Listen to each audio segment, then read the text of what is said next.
जो चीजें अभी आपने बताई इसकी बात करके जनता के बीच जा रही थी। पहले चरण के बाद ये देखा गया कि थोड़ा ये तुष्टीकरण की ओर मुड़ा, थोड़ा हिंदू मुसलमान हुआ। आप लोगों ने कांग्रेस के मैनिफेस्टो को अटैक किया और कहा, प्रधानमंत्री ने राजस्थान में एक रैली में कहा कि जो है कांग्रेस का मैनिफेस्टो में अर्बन नक्सल की महक है, इसमें माओइस्ट वो ख्याल दिखाई देता है। तो ये कहां से आया? देखिए, हमारा दायित्व है कि हमारे खिलाफ जो चुनाव लड़ रहे हैं इनकी मंशाओं को हम उजागर करें। जी, आप मुझे बताइए, इस जमाने में कोई भी पॉलिटिकल पार्टी पर्सनल लॉस की बात कर सकती है क्या? क्या देश सरिया के आधार पर चलेगा? एक और हम हमारे घोषणा पत्र के अंदर, संकल्प पत्र के अंदर कह रहे हैं कि हम यूनिफॉर्म सिविल कोड लाएंगे। कांग्रेस कह रही है हम पर्सनल लॉ को प्रमोट करेंगे। कांग्रेस पार्टी को जवाब देना चाहिए, बहुत महत्वपूर्ण मुद्दा है। तो इसीलिए आप कह रहे हैं मुस्लिम लीग की छाप है?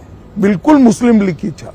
यही तर्क है कि मुस्लिम लीग की छाप। आप मुझे बताइए, वो कह रहे हैं कि देश के कॉन्ट्रैक्ट्स माइनॉरिटी को प्रायोरिटी देंगे। कॉन्ट्रैक्ट्स फर्स्ट लोएस्ट कौन है, पास्ट परफॉर्मेंस क्या है, काम करने की क्षमता है या नहीं है, इसके आधार पर निर्धारित होंगे या कॉन्ट्रैक्टर के धर्म के आधार पर निर्धारित? किस तरह से देश चलाना चाहते हैं? देश की जनता को इसको सोचना पड़ेगा। बहुत समय के बाद देश तुष्टीकरण की राजनीति से नरेंद्र मोदी जी बाहर निकाल कर रहा है। ये फिर से उसी दिशा में ले जा रहे हैं, क्योंकि कांग्रेस जीतने का आत्मविश्वास गंवा चुकी है। प्रधानमंत्री जी ने उस रैली में यह भी कहा कि सबकी जमा पूंजी को चेक करके वेल्थ को रीडिस्ट्रीब्यूट किया जाएगा और वेल्थ रीडिस्ट्रीब्यूट करके मुसलमानों और घुसपैठियों को दिया जाएगा। ये कहां से आता है? ये वहां से आता है, देश के प्रधानमंत्री, तत्कालीन प्रधानमंत्री मनमोहन सिंह का बयान है, बड़ा प्रसिद्ध बयान था जी, कि इस देश के संसाधनों पर सबसे पहला अधिकार माइनॉरिटी का और माइनॉरिटी में भी मुसलमानों का है। जी, अब जब वेल्थ डिस्ट्रीब्यूट करने की बात आती है तो संसाधन से ही होगी। जी, सरकार उसको लोगों की संपत्ति को लेकर डिस्ट्रीब्यूट करेगी। तो और मैं कहता हूं कि अगर ये सच नहीं है तो कांग्रेस पार्टी बताए इसका मतलब क्या है?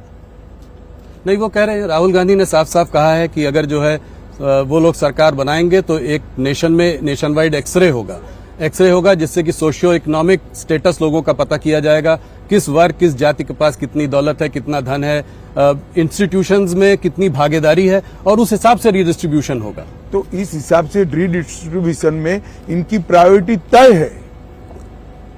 वो कहते हैं इनइक्वालिटी को खत्म करने का यही तरीका है। वो उनकी समझ है। मुझे लगता है इतनी पुरानी पार्टी ने अपना मैनिफेस्टो माइनॉरिटीज और एक्सट्रीम लेफ्ट आइडियोलॉजी वाले लोगों को आउटसोर्स किया है। तो जो मंगलसूत्र की बात है वो कहां से आती है? वो इसी का एक स्वाभाविक रूप से जब वेल्थ आती है तो सारी चीजें इंक्लूड होती हैं। तो स्त्रीधन हो गया, लोगों के पास जो जितनी जमा पूंजी है वो हो गई, प्रॉपर्टी। इनहेरिटेंस टैक्स की बात की थी सैम पित्रोदा जी ने, उसको आप कैसे देखते हैं? देखिए, मुझे लगता है कि सैम पित्रोदा एक आइवरी टावर में जी रहे हैं।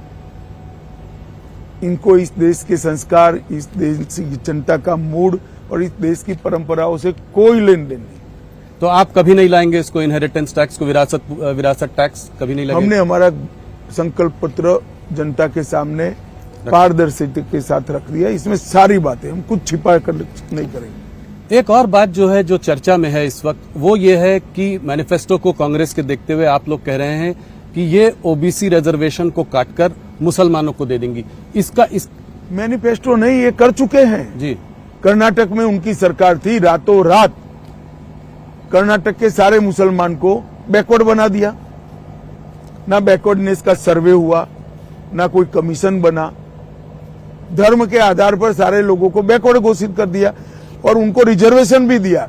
अब ये रिजर्वेशन जो कटा वो ओबीसी का ही कटा है। इसी तरह से आंध्र प्रदेश में, संयुक्त आंध्र में जब उनकी सरकार थी, मुसलमानों को रिजर्वेशन दे दिया। तो ये किसका कटता है? एसटी, एससी, ओबीसी का ही कटता है। जब ये बात मैंने कही कि हम ये धर्म के आधार पर रिजर्वेशन को समाप्त कर देंगे, तो मेरे वीडियो को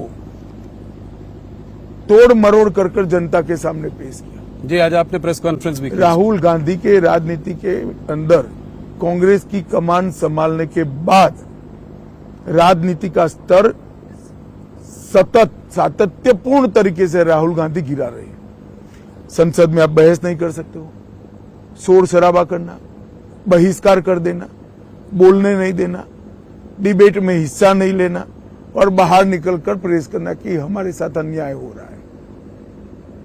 क्या समझते हैं देश की जनता को? देश की जनता ये सब नहीं जानती है। देश की जनता ये सब चीजें बहुत अच्छे तरीके से जानती है। लोकतंत्र में हेल्दी डिबेट होनी चाहिए और आप लोग भी उनको कुछ नहीं पूछते हो। जी, आप लोगों को भी पूछना चाहिए, मगर आप लोग सवाल हमें ही पूछते हो, उनको नहीं पूछते हैं। नहीं, जरूर उनसे भी पूछ रहे हैं हम लोग, हमारी टीम लगी हुई है। एक बात जो है कास्ट सेंसस की है, इसी से जुड़ा हुआ सवाल है। कास्ट सेंसस की है, उसके बारे में वो बात करते रहते हैं, कहते हैं जितनी आबादी उतना हक।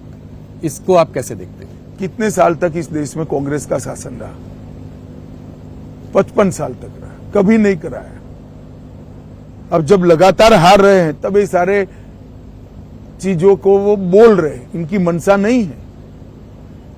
इस देश में पिछड़ा वर्ग विरोधी कोई पार्टी है तो एकमात्र पार्टी है कांग्रेस पार्टी। काका साहेब कालेलकर कमीशन को इन्होंने सालों तक ओपन ही नहीं किया जी, मंडल कमीशन को दबा कर रखा जी, सेंट्रल के इंस्टीट्यूशन में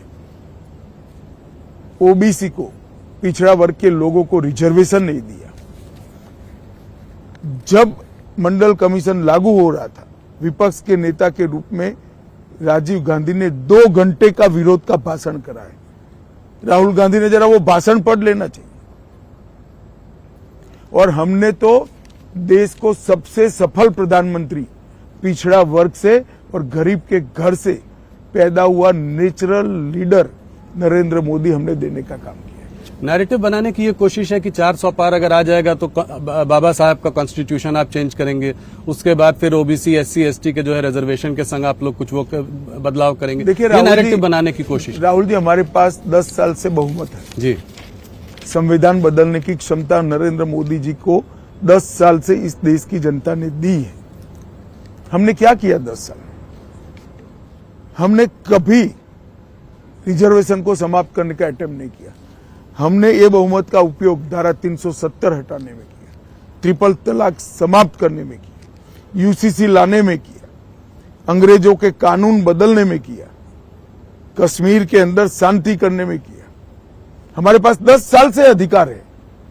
राहुल गांधी का एक रूल है, झूठ बोलो, जोर से बोलो और बार बार बोलो। वो रूल को वो फॉलो कर रहे हैं। आपको लगता है कि ये नैरेटिव इसीलिए इसी बार बार बोलते हैं? नहीं बनता है नैरेटिव। हम 10 साल से अधिकार प्राप्त किए। जी, आपने सिक्योरिटी की बात की तो मैं थोड़ा सा इस पर भी बात करना चाहूंगा कि आपने कहा है कि अभी हाल फिलहाल में आप लोगों ने बहुत क्या कहते हैं नक्सल पे क्रैकडाउन किया। आपने कहा है कि 2-3 साल में छत्तीसगढ़ में भी आप इसको समाप्त कर देंगे नक्सलियों को। तो कांग्रेस के कुछ नेताओं ने कहा कि ये मार्टर हैं। हाँ, इसको आप कैसे देखते हैं? देखिए, तुलसीदास जी ने रामचरितमानस में कहा है कि जिसका खराब समय होता है प्रभु राम सबसे पहले इनकी मति हर लेते हैं। कांग्रेसियों के साथ भी शायद यही समय आ गया है। हमारे जवान